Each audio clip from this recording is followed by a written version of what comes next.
तो last lecture में जो है हम मेजरमेंट ऑफ टेम्परेचर में ये दो स्केल्स डील किए थे, एक सेल्सियस स्केल दूसरा केल्विन स्केल। मेन है दोनों का ही रिलेशन, इसको याद रखोगे। डिग्री सेल्सियस लिखने का जो तरीका हुआ है ध्यान रखोगे, ऐसे ये है, ठीक है। केल्विन जब लिखोगे तो कैपिटल के लिखना है, स्मॉल के नहीं। डिग्री सेल्सियस में जो है सी इज ऑल्सो कैपिटल सी है, ध्यान रखोगे। एक और इस पे फ़ारेनहाइट स्केल, वह भी बड़ा कॉमन है, फ़ारेनहाइट स्केल। केमिस्ट्री में उसका इस्तेमाल जनरली होता नहीं है बहुत, यहाँ हम लोग बात यही दो स्केल का इस्तेमाल करेंगे, सेल्सियस वाला और दूसरा केल्विन स्केल। नेक्स्ट है इसमें फ़ारेनहाइट स्केल। फ़ारेनहाइट स्केल, इस स्केल पे जो फ्रीजिंग पॉइंट लिया गया है वाटर का, फ्रीजिंग पॉइंट ऑफ वाटर, वो लिया गया है 32 डिग्री फ़ारेनहाइट। यहाँ जो बॉइलिंग पॉइंट लिया गया है वाटर का, वो लिया गया है 214 degree Fahrenheit.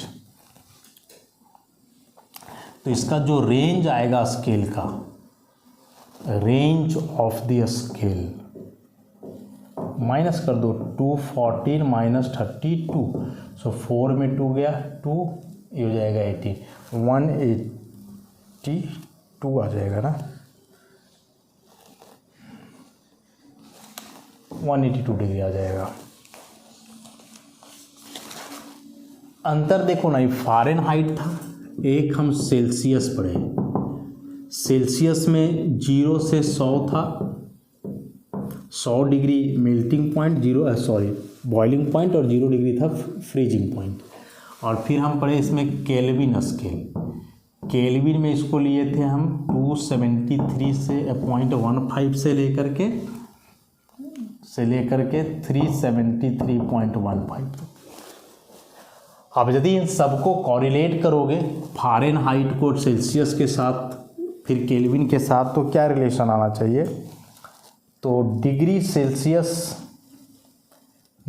Celsius equal to हम लिखेंगे 5/9 डिग्री फ़ारेनहाइट माइनस 32। ये फॉर्मूला हो गया कन्वर्ट करने का, कि जो भी डाटा फ़ारेनहाइट में है यदि इसको डिग्री सेल्सियस में बदलना है तो इस फॉर्मूला पे पुट करोगे। तो यहाँ से यदि डिग्री फ़ारेनहाइट निकालोगे, कैसे निकलेगा? ये 5/9 इधर आकर के 9/5 हो जाएगा, है तो 9/5 डिग्री सेल्सियस प्लस 32। यहाँ जो 5/9 है दोनों के साथ मल्टीप्लाई में है, लेकिन यहाँ जो 9/5 है वो केवल डिग्री सेल्सियस के साथ है, 32 के साथ नहीं है। अब जैसे क्या क्वेश्चन आ सकता है एग्जाम में, क्वेश्चन आएगा कि जैसे अभी हम लोग टेम्परेचर मेजर करते थे ना कोरोना वाला समय में, तो जो डिवाइस होता था फ़ारेनहाइट में बताता था। मान लो उसमें 98 फ़ारेनहाइट आया कि टेम्परेचर इतना है। अब तुम इसको डिग्री सेल्सियस में जानना चाहते हो कि कितना है, तो इस फॉर्मूला से बदलो, डिग्री सेल्सियस में बदलो इसको, 5/9 डिग्री फ़ारेनहाइट माइनस 32, तो 5/9 डिग्री फ़ारेनहाइट है 98 माइनस 32, तो 5/9 इंटू 6, ठीक है। ये 9 बार में इसके काटोगे तो 7 पॉइंट समथिंग आएगा, 7.3, और इसको करोगे 5 3 जा 15, 36.5, मतलब ये लगभग बॉडी टेम्परेचर है 37 डिग्री सेल्सियस।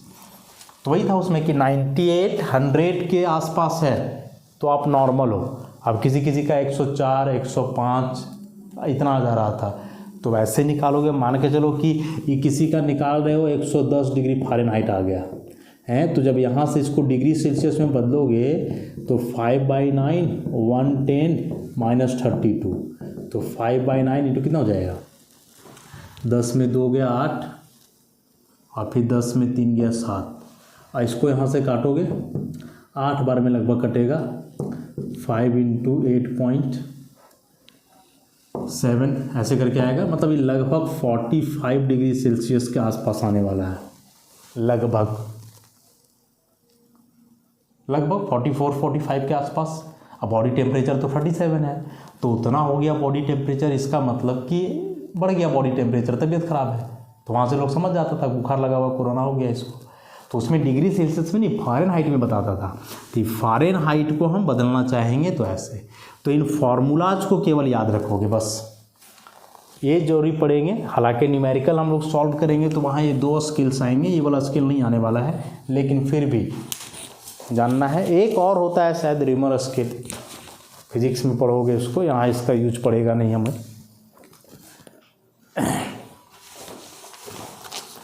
चलो ठीक है, इतना हम लोग देख लिए। ये बेसिक से टर्म्स गैस से रिलेटेड जो मेजरेबल प्रॉपर्टीज थे गैसेस का। 4 देखा हमने, मास, वॉल्यूम, प्रेशर, टेम्परेचर, जिसमें सबसे ज़्यादा चर्चा प्रेशर के लिए किया हमने। अब ये 2 चीज़ है, स्टैंडर्ड टेम्परेचर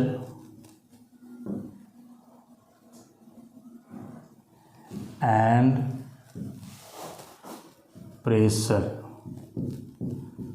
जिसे शॉर्ट में STP लिखते हैं, स्टैंडर्ड टेम्परेचर एंड प्रेशर। और दूसरा एक चीज़ है normal temperature and pressure, normal temperature and pressure, NTP। Generally लोग इन दोनों को एक ही मान के चलते हैं, जो कि गलत है।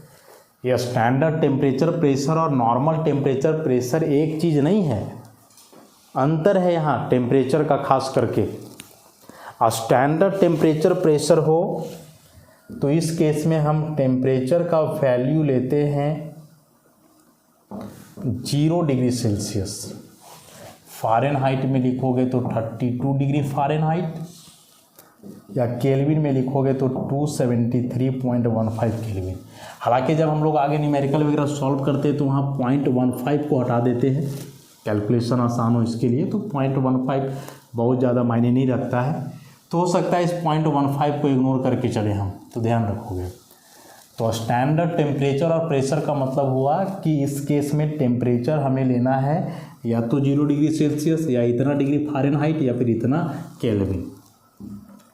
प्रेशर इस केस में लेना है हमें 1 atm या फिर 760 mmHg या फिर 760 टॉर, या फिर पास्कल में लिखोगे इसे तो 1.01325 इंटू 10⁵ पास्कल, या फिर 1.01325 बार, बैरोमीटर का बार। तो देखो एटीएम और बार को लगभग लेकर के चलोगे ना तो एक ही है, 1.01325 और ये 1 है। मतलब कि यदि हम एक एटीएम को 1.01325 बार लिखते हैं और इसी को हम ऐसे कर देते हैं कि एक एटीएम बराबर 1 बार, तो क्या गलत कर दिए हैं? नहीं, बहुत ज़्यादा अंतर तो नहीं है। अरे 1 पॉइंट के बाद है भी, सो 0 से शुरू है, कोई मतलब नहीं है। तो ऐसे ले सकते हैं, एक एटीएम को 1 बार हम कह सकते हैं। ठीक, ये है standard temperature and pressure STP। लेकिन वही यदि नॉर्मल टेम्परेचर प्रेशर हो NTP, तो इस केस में टेम्परेचर को लिया जाता है 25 डिग्री सेल्सियस, जो कि रूम टेम्परेचर है। फ़ारेनहाइट में लोगे तो 20 या 25, या बोल रहा है कि 20 भी लेते हैं हम लोग, 25 डिग्री सेल्सियस या फिर 20 डिग्री सेल्सियस भी लेते हैं। फ़ारेनहाइट में लोगे तो 77 डिग्री फ़ारेनहाइट, और केल्विन में लोगे तो 298.15 केल्विन। चेंज कर दो ना, अभी क्या पढ़े थे, degree Celsius equal to 5/9 degree Fahrenheit minus 32 है। अभी यहाँ डिग्री सेल्सियस दिया हुआ है, फ़ारेनहाइट में लाना है तो डिग्री फ़ारेनहाइट बराबर क्या था 9/5 डिग्री सेल्सियस प्लस 32 निकल जाएगा। 9/5 ये है 25 प्लस 32 कट जाएगा 5 बार में, तो 45 प्लस 32 आ जाएगा 77 जो लिखे हैं। केल्विन में बदलने के लिए 273.15 ऐड कर देना है, 25 में इतना ऐड करोगे तो यही वाला वैल्यू आ जाएगा। प्रेशर वही है, प्रेशर वही है, एक एटीएम या फिर एक बार या फिर 760 mmHg या फिर 1.01325 इंटू 10⁵ पास्कल एटसेट्रा। बस। तो एसटीपी और एनटीपी में अंतर हुआ। आगे न्यूमेरिकल सॉल्व करेंगे, दोनों वर्ड आएंगे तो ध्यान रखना है। लोग सेम ले करके चलते हैं दोनों को, नहीं है दोनों सेम, ध्यान रखोगे। जनरली हम एसटीपी वाला बात को यूज करेंगे। अब इसमें से मोल कंसेप्ट में आप पढ़े हो, जब यूनिट 1 पढ़ रहे थे हम ना, बेसिक्स ऑफ केमिस्ट्री, वहाँ कि एट एसटीपी स्टैंडर्ड टेम्परेचर और प्रेशर पे किसी भी गैस के 1 मोल ऑफ गैस का जो वॉल्यूम होता है वह 22,400 ml होता है या फिर 22.4 लीटर होता है। बस एक इस बात को भी नोट कर लेना है, काम हो जाएगा फिर कि स्टैंडर्ड टेम्परेचर और प्रेशर पे किसी भी गैस का जो 1 मोल है उसके लिए वॉल्यूम कंसिडर करते हैं हम 22,400 ml, या लीटर में लोगे तो 22.4 लीटर। इतना बात ध्यान में रखना है। अब हम लोग मेन मुद्दे पे आते हैं इस चैप्टर के लिए।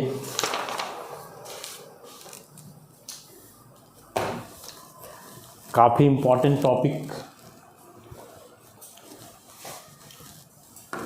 इतना तो इंट्रोडक्शन था, समझ लो।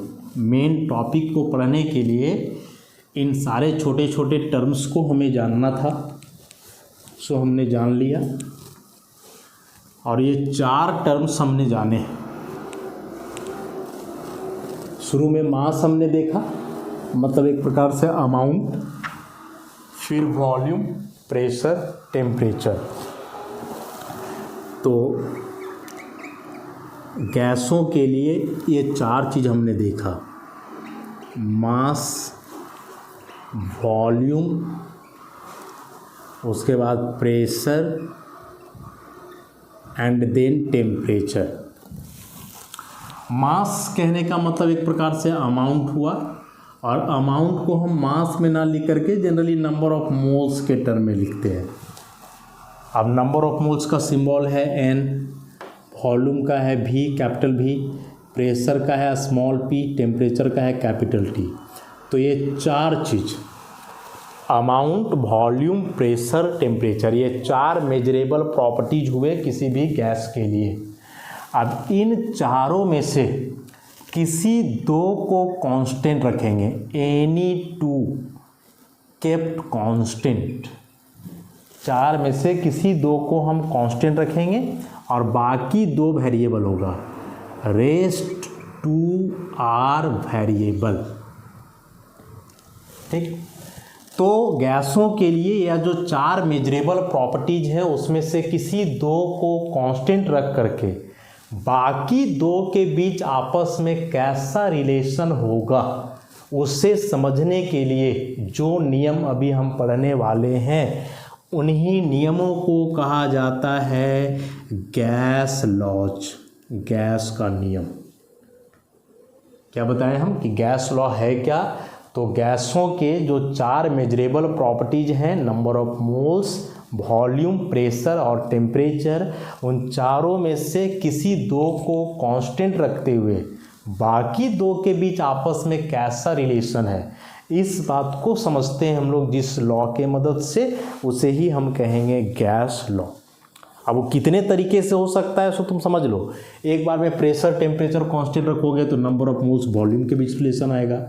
Number of moles temperature constant रखोगे तो प्रेशर वॉल्यूम के बीच रिलेशन आएगा। Number of moles pressure constant रखोगे तो टेम्परेचर वॉल्यूम के बीच, ये दोनों कांस्टेंट रखोगे तो इन दोनों के बीच। 4-5 लॉ तो आ ही जा रहे हैं ऐसे। तो सबको जो है एक एक करके हम पढ़ेंगे। तो सबसे पहले यदि कोई तुम्हें पूछे कि व्हाट इज गैस लॉ, तो यही बात बोलोगे कि among the 4 measurable properties of gases any 2 remain constant and the relationship between the rest 2 measurable properties are studied with the help of some basic laws and these laws are called gas law। अब एक एक करके हम लोग देखते हैं कितने relations हो सकते हैं, क्या क्या उसके लिए हम स्टेटमेंट ला सकते हैं, उन्हीं को एक एक करके अब डील करना है।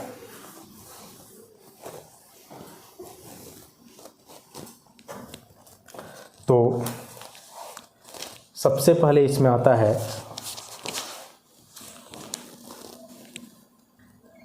Boyle's law, very important Boyle's law, जो कि प्रेशर वॉल्यूम रिलेशन को बतलाता है। Pressure volume relationship. बॉयल नाम है, दिया गया था रॉबर्ट बॉयल के द्वारा, रॉबर्ट बॉयल के द्वारा इन 1662, बहुत पहले। कहता क्या है? It states that at constant temperature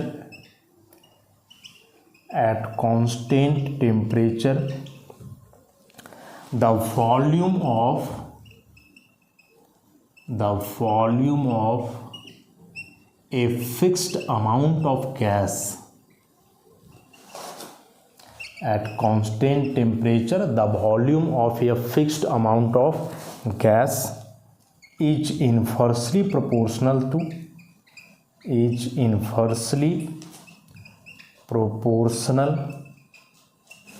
to the pressure. Simple सा स्टेटमेंट है। कह रहा है कि यदि टेम्परेचर कांस्टेंट रखें तो किसी भी गैस के लिए जो उसका वॉल्यूम होगा, बशर्ते गैस का क्वांटिटी भी फिक्स हो, उसको चेंज नहीं करना है, तो गैस का एक जो फिक्स्ड अमाउंट होगा उसका वॉल्यूम प्रेशर के इन्वर्सली प्रोपोर्शनल होगा। कि एक दिए हुए टेम्परेचर पे किसी भी गैस का एक फिक्स्ड अमाउंट का जो वॉल्यूम होगा वो प्रेशर का इन्वर्सली प्रोपोर्शनल होगा। मतलब इसको हम मैथमेटिकली लिखना चाहे तो ऐसे लिख सकते हैं कि volume is inversely proportional to pressure. Condition is कि अमाउंट, नंबर ऑफ मोल्स और टेम्परेचर ये दोनों कांस्टेंट होंगे। तो नंबर ऑफ मोल्स और टेम्परेचर को कांस्टेंट रखते हुए वॉल्यूम और प्रेशर के बीच जब रिलेशन डिफाइन करते हैं तो उसे ही हम बॉयल्स लॉ कहते हैं। And according to this law condition जान चुके हैं हम कि किसी भी गैस का वॉल्यूम प्रेशर के इन्वर्सली प्रोपोर्शनल। देखो लोग उल्टा पलटा कहते हैं, इसी को ऐसे कह देते हैं कि pressure is inversely proportional to volume. कहना गलत नहीं है लेकिन बेमतलब है, बेमतलब है। अब तुम सोचो, हम दो बात कह रहे हैं कि मेरे पास जितना पैसा होगा हम उतना ज़्यादा खर्च करेंगे, पहला बात हुआ। और दूसरा कि हम जितना ज़्यादा खर्च करेंगे उतना ज़्यादा मेरे पास पैसा होगा। दो बात कि जो खर्च है डायरेक्टली प्रोपोर्शनल हुआ पैसा का, और दूसरा हम कह रहे हैं कि पैसा डायरेक्टली प्रोपोर्शनल हुआ खर्च का। बताओ दोनों में से कौन सा बात सही है? अरे खर्च प्रोपोर्शनल पैसा का, इसका मतलब हुआ कि तुम्हारे पास पैसा जितना ज़्यादा होगा खर्च उतना ज़्यादा करोगे। ये सही है, क्योंकि पहले पैसा तब ना खर्च, पहले पैसा तब खर्च। दुकान में जाकर के क्या बोलोगे, 2000 का सामान दीजिए, पैसा जब आएगा तब देंगे, ऐसे नहीं होता है। अरे भाई तुम्हारे पास पहले पैसा है तो उस हिसाब से तुम बजट लेकर के चलोगे और उस हिसाब से वहाँ जा कर के बोलोगे। तो खर्च पैसा का डायरेक्टली प्रोपोर्शनल है, इसका मतलब हुआ कि पैसा तुम्हारे पास बढ़ेगा तब या खर्च बढ़ेगा। लेकिन इसी को तुम उल्टा ऐसे कह रहे हो कि नहीं खर्च बढ़ेगा तो पैसा बढ़ेगा। ऐसे होता है क्या? बहुत रेयर होता भी है तो बहुत रेयर है, उसको हम कौन से कंसिडर करके चलते हैं। पहले थोड़े एक आदमी पहले 1 लाख रुपया खर्च कर देता है तब कमाने बैठता है कि 1 लाख खर्च कर दिए चलो कमाते हैं हम, बहुत रेयर है, ऐसा नहीं होता है। सेम चीज़ यहाँ है कि वॉल्यूम इन्वर्सली प्रोपोर्शनल प्रेशर है, इसका मतलब हुआ कि प्रेशर यदि हम बढ़ा रहे हैं तो वॉल्यूम घटेगा, प्रेशर घटा रहे हैं तो वॉल्यूम बढ़ेगा। इसी को तुम ऐसे लिख रहे हो कि नहीं वॉल्यूम बढ़ाएंगे तो प्रेशर घटेगा और वॉल्यूम घटाएंगे तो प्रेशर बढ़, नहीं, अरे वॉल्यूम से प्रेशर को डिफाइन नहीं करते हैं हम, प्रेशर के मदद से वॉल्यूम को डिफाइन करते हैं, समझ रहे हो ना। तो लिखने वाले लोग लिख तो कुछ भी देते हैं, हम लोग कुछ भी नहीं पढ़ेंगे, और कुछ भी पढ़ोगे तो फिर वाला एग्जाम्पल को याद रख लो, क्लियर हो जाएगा कि कौन बात सही है और कौन सा बात गलत है। अब यदि प्रोपोर्शनलिटी दिया हुआ है तो उसे हटाओगे, कांस्टेंट कोई लेते आओगे के 1 small P, small P capital P में अंतर पता होना चाहिए। अब यहाँ से के को हटाओगे तो हम इसको ऐसे लिख सकते हैं पी भी इक्वल टू के एंड के इज़ द कांस्टेंट। इसका मतलब ये हुआ कि एक फिक्स टेम्परेचर और नंबर ऑफ मोल्स पे यदि अलग अलग वॉल्यूम और प्रेशर मल्टीप्लाई किया जाए किसी भी गैस के लिए तो वह एक कांस्टेंट वैल्यू देगा। मतलब मान लो कि एक बार प्रेशर हम 2 ATM लिए, वॉल्यूम कुछ आया 100 ml कुछ भी, फिर इसको हम घटा दिए तो ऑटोमेटिकली बढ़ जाएगा।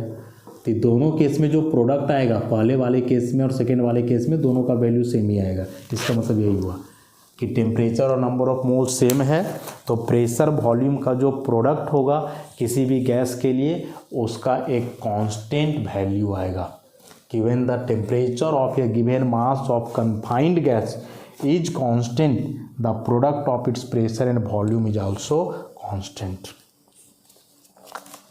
अब मान लें भाई अलग अलग केस में कि नंबर ऑफ मोल्स और टेम्परेचर तो कांस्टेंट है ही, एट कांस्टेंट टेम्परेचर कांस्टेंट हो गया। तो इस केस में अलग अलग केस में प्रेशर वॉल्यूम ले लें। प्रेशर एक बार ले लेते हैं P1 तो वॉल्यूम ले लो V1। अगेन प्रेशर को हम चेंज कर दें P2, बढ़ा रहे कि घटा रहे हैं मतलब नहीं, बस चेंज कर रहे हैं तो वॉल्यूम हो जाएगा V2। तो according to this case P भी कांस्टेंट है, इसका मतलब हुआ कि P1 V1 is also constant और इसका मतलब हुआ कि P2 V2 is again constant.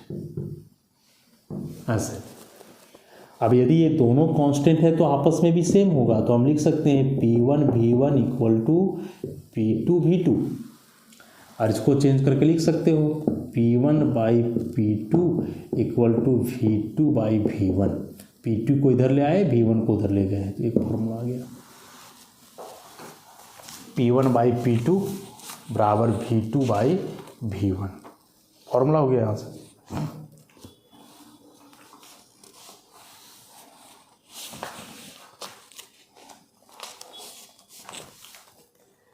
अब इस चीज़ को समझने के लिए एक छोटा मोटा हम क्वेश्चन यदि करें कि क्वेश्चन जो नोट्स में है कि at a constant temperature the pressure of a fixed mass of gas increases to 4 times. ठीक है, ऐसे बोल रहा है कि टेम्परेचर फिक्स है और किसी भी गैस का प्रेशर इनिशियल है मान लो x ATM। अब कह रहा है कि अब प्रेशर 4 गुना बढ़ गया 4x ATM, तो पूछ रहा है वॉल्यूम क्या होगा।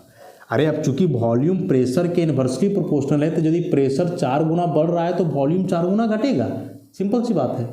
तो हम लिखेंगे कि वॉल्यूम भी बिकम्स 1/4, रिड्यूस्ड हो जाएगा, 4 गुना घट जाएगा।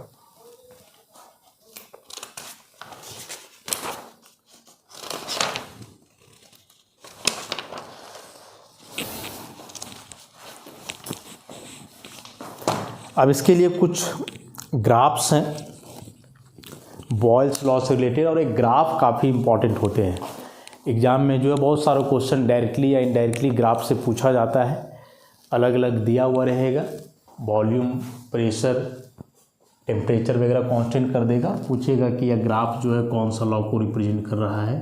तो ये ग्राफिकल रिप्रेजेंटेशन काफ़ी इंपॉर्टेंट है। इसमें से कुछ ग्राफ को रटना होगा और कुछ ग्राफ हैं जो समझने लायक भी है। ठीक है, ग्राफ से रिलेटेड आप क्लास 11th में ही मैथमेटिक्स में एक इक्वेशन पढ़ा होगा आपने स्ट्रेट लाइन का। थोड़ा सा हम इसके बारे में चर्चा करेंगे अभी। इसमें इक्वेशन होता है y = mx + c। शायद ज़रूरत पड़े अभी इसका हमें।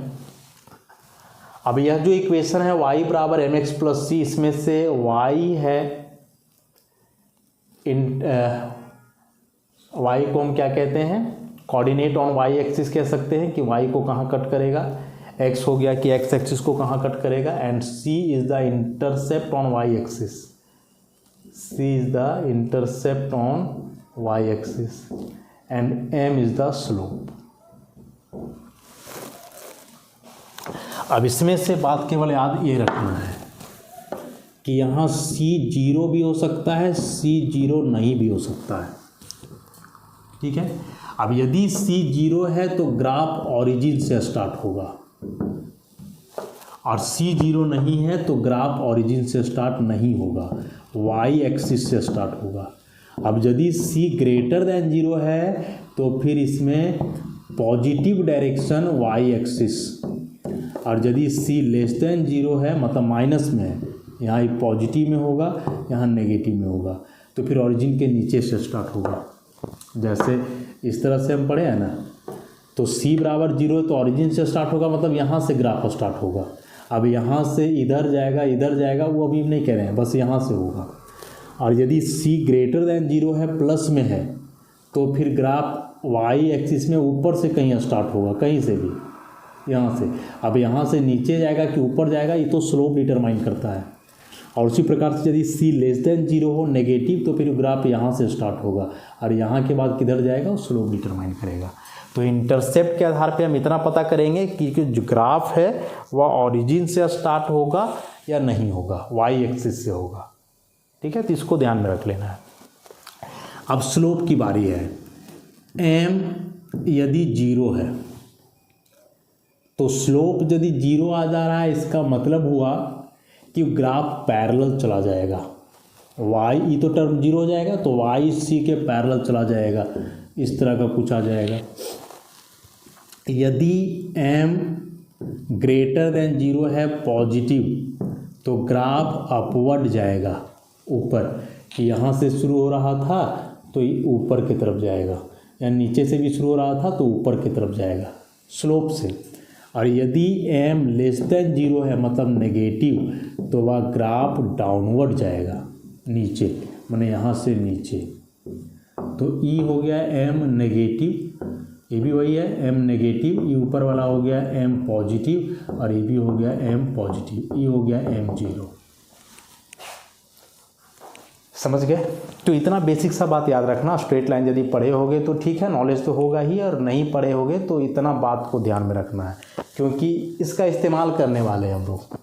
और एक ग्राफ ऐसा भी होता है कर्व टाइप का, तो ये तो स्ट्रेट लाइन है ही नहीं, ये स्ट्रेट लाइन नहीं है ना। तो यदि स्ट्रेट लाइन वाला बात आएगा तब इसको याद रखोगे। यदि इस तरह से कर्व टाइप का ग्राफ आता है तो फिर यहाँ नहीं लगेगा, ये सब चीज़ अलग चीज़ होता है, ठीक है। तो हम लोग आज इतना ही रखते हैं। जब नेक्स्ट लेक्चर में हम लोग आएंगे तो उसमें इसी बॉयल्स लॉ के ग्राफिकल रिप्रेजेंटेशन को काफ़ी डिटेल में देखेंगे, क्योंकि क्वेश्चन ग्राफ से ही ज़्यादा पूछता है। न्यूमेरिकल इधर फॉर्म स्टेटमेंट तो आएगा नहीं, इधर से रिलेशन पूछ देगा ऑब्जेक्टिव दे करके 4 ऐसे, या इस पर न्यूमेरिकल पूछ देगा, ये जो फॉर्मूला भी हम पढ़े थे इस पे। लेकिन एक जो अलग क्वेश्चन आता है वह ग्राफ से आता है, तो उसको हम बताएंगे नेक्स्ट क्लास में। बस अभी ग्राफ का नेचर हम समझा दिए। तो आज के लिए इतना ही, धन्यवाद।